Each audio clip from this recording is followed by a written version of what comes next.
The organization, known as the Hunt Club, has been operating covertly in London since the end of the Second World War.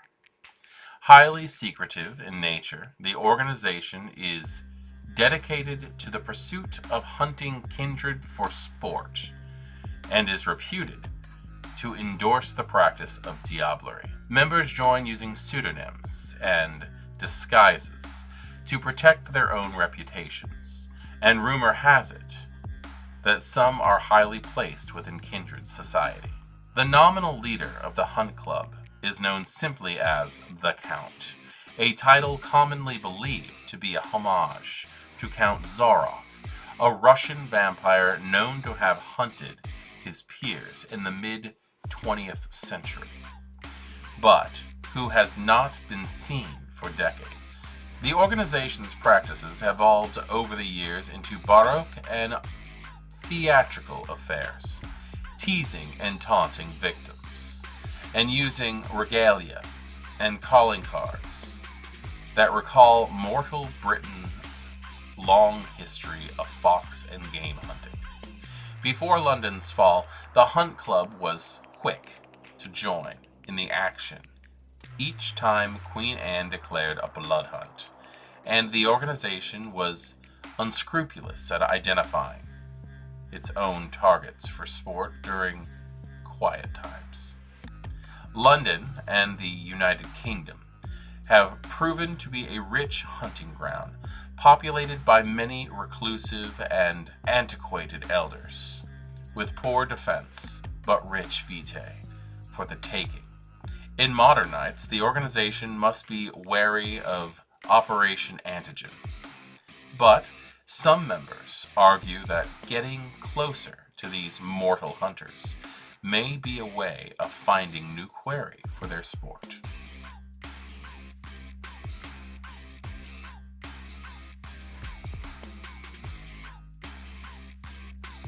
Greetings, Kindred. I am voivodemekhet, and welcome back to our world of darkness and another look into a lore sheet that is found in the Fall of London sourcebook for Vampire the Masquerade 5th edition. And today we're going over the Hunt Club. And I have to say, the first time I read through the Hunt Club, I really didn't think much. But now that I have attended the Darkness Emergent event, the idea of the Hunt Club scares the hell out of me. Primarily because at the Darkness Emergent event, there were different factions you could join. I myself was part of the Free Spirits, which was kind of like a Anarchs of the Highway kind of situation. But one of the other organizations there was the Hunt Club. They were trying to hunt us. They actually did come up to us very often and ask if we were willing to join their hunt willingly. That was crazy. It was a lot of fun, and it makes me wonder if that Hunt Club was directly connected to this Hunt Club, or if they were just inspired by. Not really 100% sure, but I am looking forward to deep diving into this lore sheet with you. So let's go ahead and hop into what this lore sheet has to offer. Huntsman's Newsletter. As a fledgling member of the Hunt Club, you are notified when important events occur, including when blood hunts are declared in the various kindred domains in Avalon and in the cities of Western Europe. You can expect to receive such a notice once per story, but exactly when this might happen is left to the discretion of the storyteller. So that's very cool. Obviously, this is set in England and in Europe, and I don't know.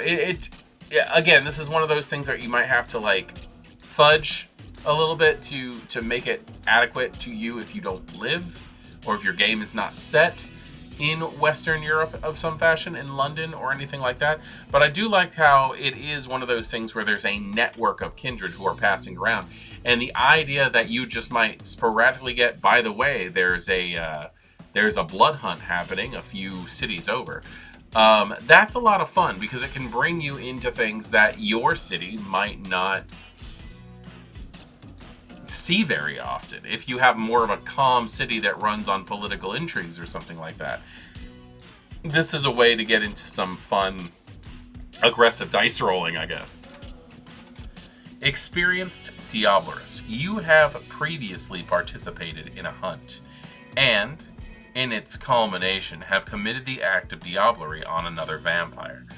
Due to your prior experience, you may add 1 die to your pool in all future strength plus resolve tests when attempting the same act again in the future. This also means that the signs of diablerie may be visible in your aura, and you would be wise to avoid this being detected.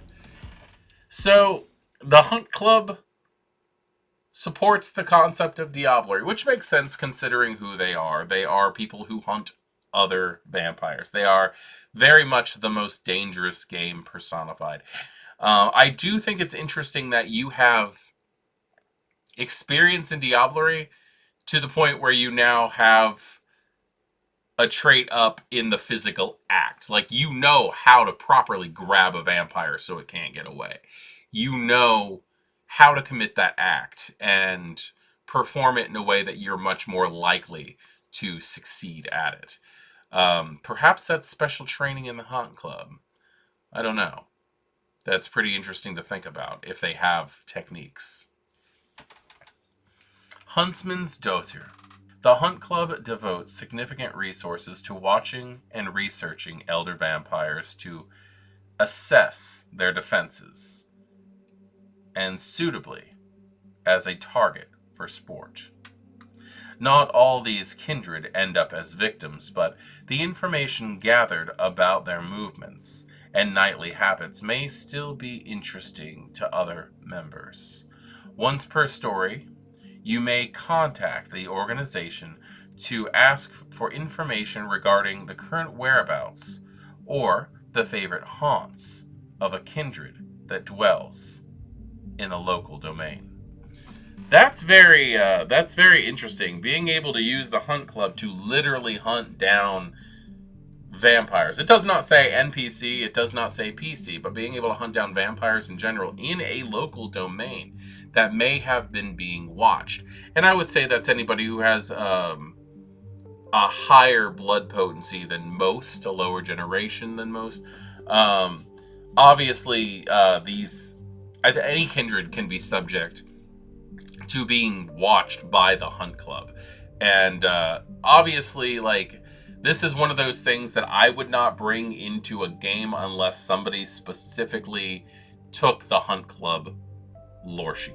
Unless I was building a game specifically wrapped around them. Like, everybody's a member of the Hunt Club, take a free level of this lore sheet or something like that. But the idea that, like, they could help you hunt down vampires in a specific domain, finding out what their defenses are, finding out where their havens are if they have multiple, finding out if they have high levels of security, what their resources are to be able to protect themselves. That's a very interesting thing to consider in a game of Vampire the Masquerade. Huntsman Steed. You have acquired and adapted a modern vehicle to perfectly complement your hunting pursuits. The exact make and model are left up to the storyteller's discretion, but it will be a plain colored van or truck with blacked out windows.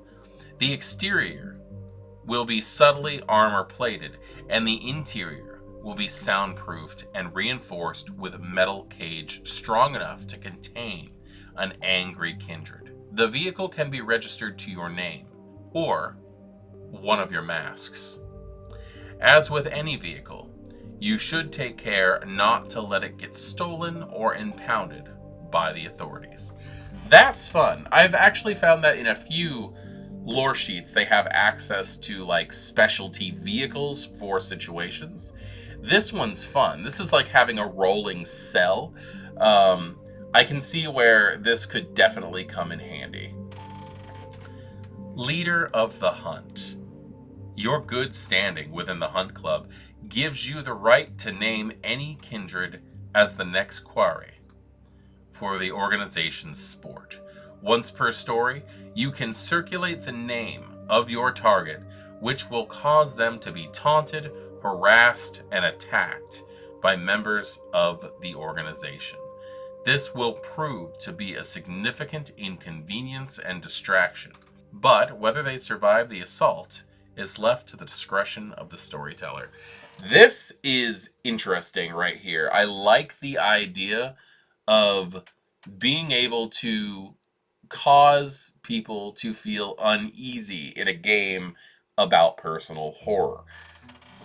If you're using this on an NPC, this could definitely be something to help take down a figure that would be more difficult for you to handle on your own.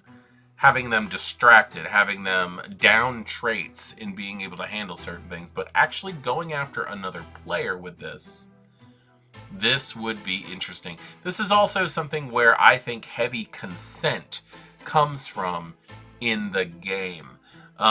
Making it aware that someone in the game, possibly even just towards the beginning of the chronicle, but making it aware that somebody in the game has this lore sheet and players are accessible to targeting might be something to go over. I'm always very sensitive about the idea that people are not just going to be ambushed without being completely aware, that they should be able to have some type of awareness when it comes to the fact that they could very well be targeted for something. That's never taken anything away from my games, but it is something to take into consideration when you're dealing with something as vicious as the Hunt Club. So that was a look at the Hunt Club lore sheet located in the Fall of London book for Vampire the Masquerade 5th edition. If this was any help for you, please like this video. If you have any questions or would like to discuss your experiences using this lore sheet, please put them down in the comments.